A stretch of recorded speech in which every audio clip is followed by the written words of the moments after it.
যদি লাইফে এগোতে চান, বদনামকারীকে অফলাইনে অনলাইনে কোনো অবস্থায় উত্তর দিবেন না।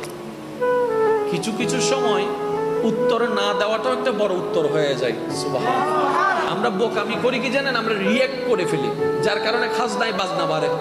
চুপ করে থাকবেন, লাভে লাভ আপনার হবে। এবার আসেন, মনে করেন আমি আপনার বদনাম করছি প্রকাশ্যে বা গোপনে, তাহলে আপনার গুনাহ আমার গুনাহ, তাহলে এখানে আমি আপনার বদনাম করে আপনার লাভ করে দিলাম কি, আপনার গুনাহ আমি নিচ্ছি, আমার সওয়াব আপনাকে দিচ্ছি। তাহলে আপনার ক্ষতি করতে গিয়ে আমি উল্টা আপনার লাভ করে দিছি। বলেন না সুবহানাল্লাহ।